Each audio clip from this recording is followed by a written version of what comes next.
The Battle of Montgisard, the 25th of November, 1177. Salah-ad-din invaded the kingdom of Jerusalem with an Egyptian army of 30,000 men. The king of Jerusalem, Baldwin IV, only 16 years old and suffering from leprosy, led an outnumbered Christian force to intercept the enemy in one of the most remarkable battles of the Crusades. It was almost a century since the Crusaders regained control over Jerusalem for Christendom during the First Crusade in 1099. Under the resolute leadership of men such as Godfrey of Bouillon and Baldwin I and his successors, by the 1170s, the Crusader state had expanded and consolidated its territory, stretching along the Mediterranean coast as far north as Beirut, as far south as Ascalon, and as far east as Kerak.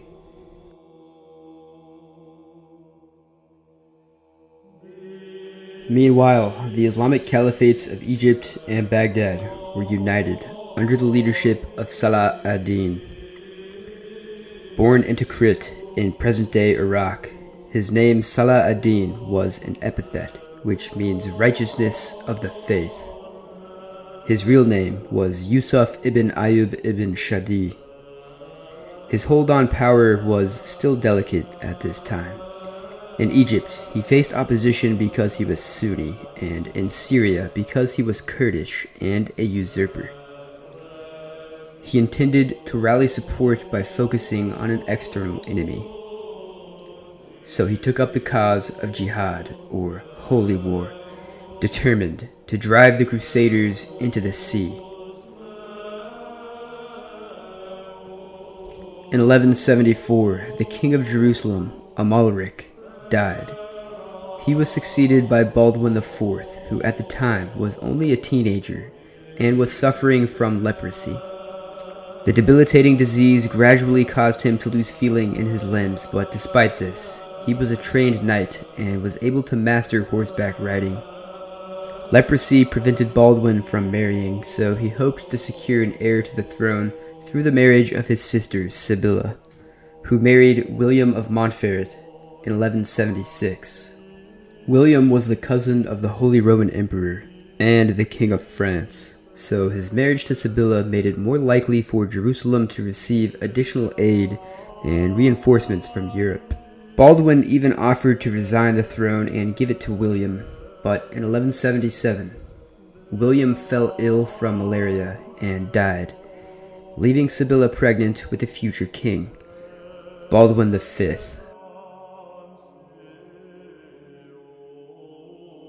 Faced with the increasing threat from his enemies, Baldwin IV asked the West for aid. Count Phillip of Flanders agreed to launch an expedition, and in early August 1177, he reached Acre with a large force of European knights. Baldwin managed to forge an alliance with the Byzantine Empire, and they began planning a joint invasion of Egypt, which the Byzantines agreed to support with a large fleet. Philip of Flanders also planned to support this invasion, but he insisted on being made king of any territories the Christian forces conquered. The king of Jerusalem and the Byzantine emperor did not take kindly to this idea, as they were the ones providing most of the troops and financing for the expedition. After some deliberation, the entire expedition was cancelled. The Byzantine fleet withdrew, and Philip of Flanders took his knights north to campaign in Syria. Many knights and barons followed Philip on his expedition north, and this left the kingdom of Jerusalem vulnerable in the south, with very few men to defend its southern territories.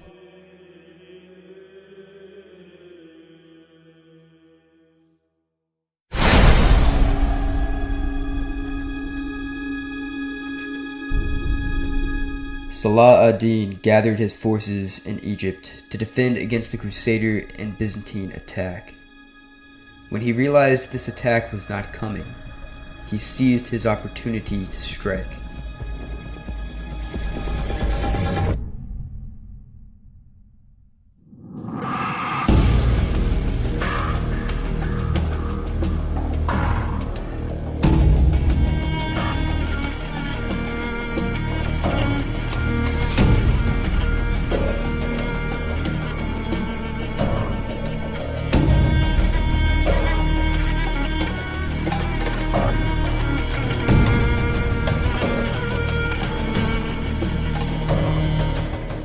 Eager to take advantage of Jerusalem's vulnerability, Salah-ad-din invaded the Kingdom of Jerusalem from Egypt and started raiding the Crusader lands with an army of some 30,000 men.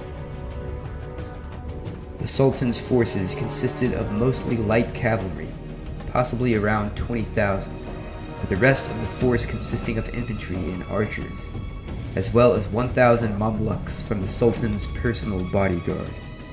When the Saracen army crossed into Crusader territory from Egypt, it first encountered the Templar stronghold at Gaza. The Templar Grand Master, Eudes de Saint-Amand, was personally in command at Gaza, thinking that Gaza would be the target of Salah-ad-din's invasion. But to his surprise, the Saracen army chose to bypass the fortress, continuing northeast towards Ascalon, with the Templars initially not offering any resistance.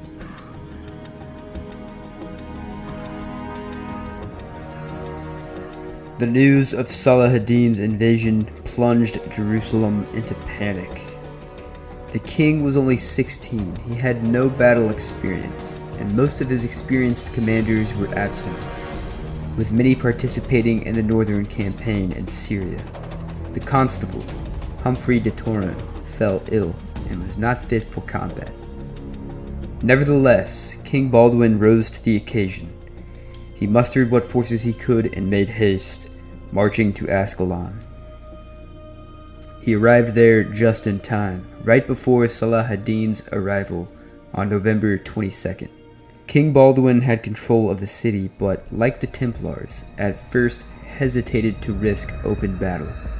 Baldwin's army consisted of only 375 knights, and some 4,000 infantry and archers.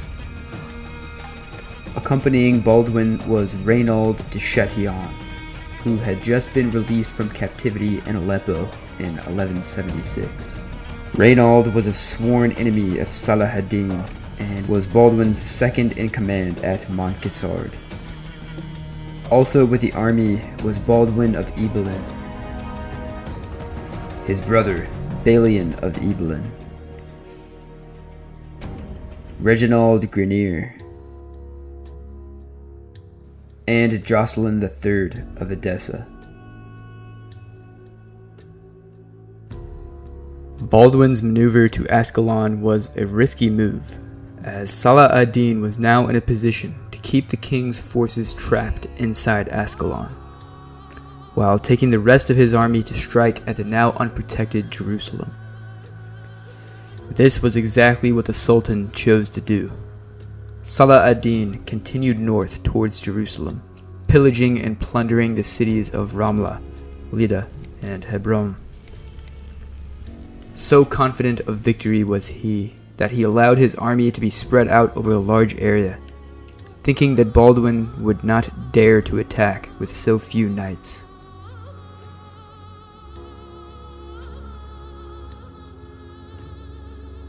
The situation was starting to become critical, and it looked like Jerusalem may fall to Salah-ad-din. In Jerusalem, the terrified population sought refuge in the citadel of David. But Jerusalem was not yet lost. With the number of Saracen troops surrounding Ascalon greatly reduced, King Baldwin sallied forth.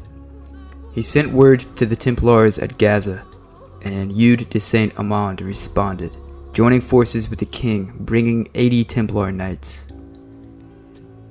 They quietly set out from Ascalon and began to shadow Salah-ad-din's army.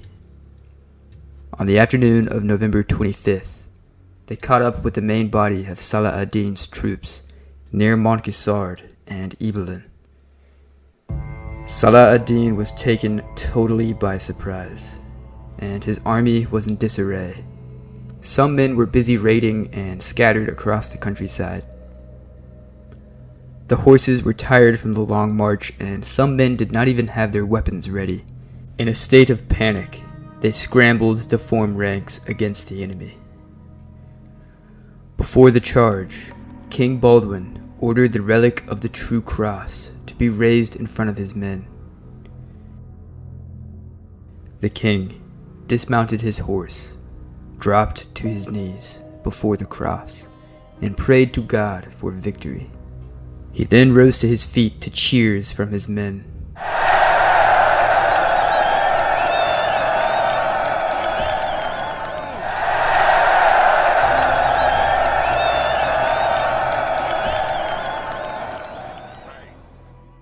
Baldwin gave the order to attack, and the vanguard of the Christian forces, led by 80 Templar knights, smashed into the terrified Saracen army. Charge!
The Templar vanguard inflicted heavy casualties on the Saracens during the initial charge.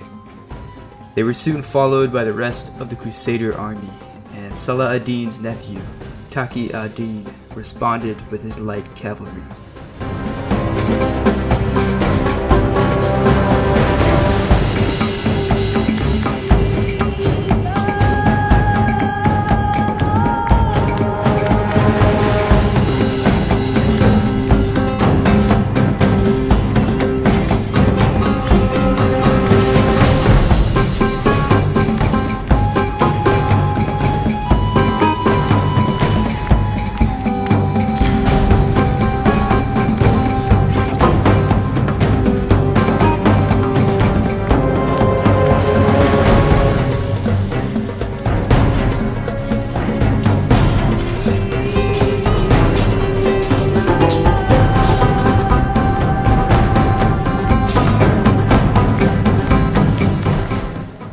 It is said that both Baldwin and Salah-ad-din were in the thick of the fighting. The battle was hard fought, and there were heavy casualties.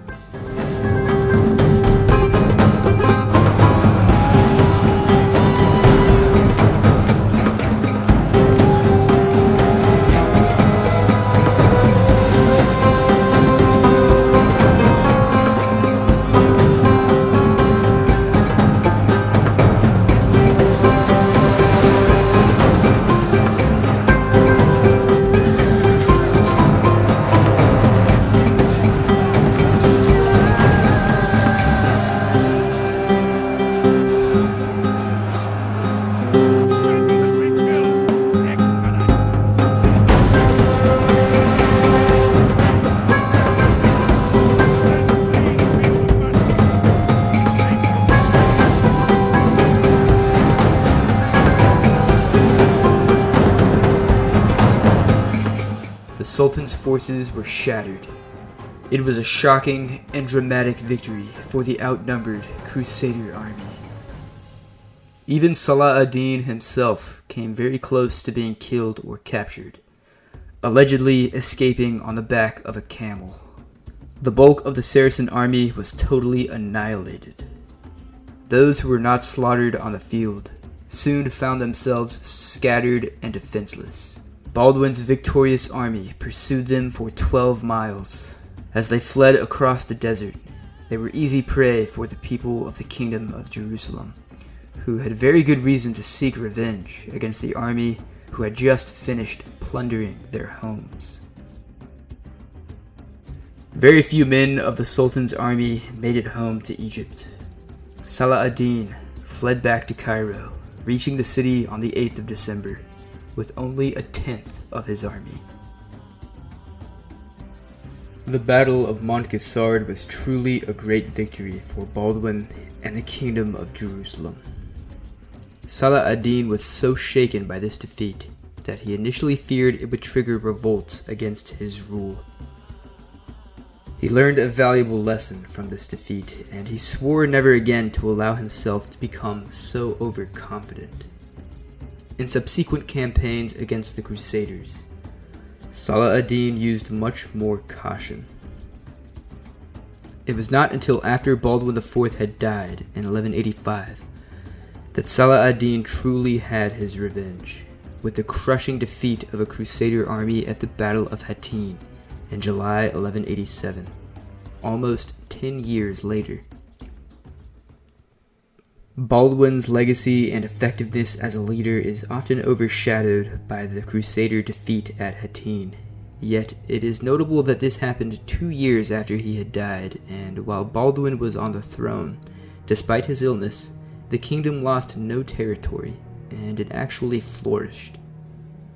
Ruling as king was probably an unbearable burden for Baldwin because of his leprosy. But despite this, despite the pain he was in and the suffering he endured, he dutifully and stoically rose to the occasion, dedicating himself to finding a suitable successor for the throne, and bravely organizing a defense when his kingdom came under attack. In my opinion, the story of Baldwin IV is a tragic story of a truly great leader, and we can only imagine what the Kingdom of Jerusalem would have looked like if Baldwin had lived a full, healthy life.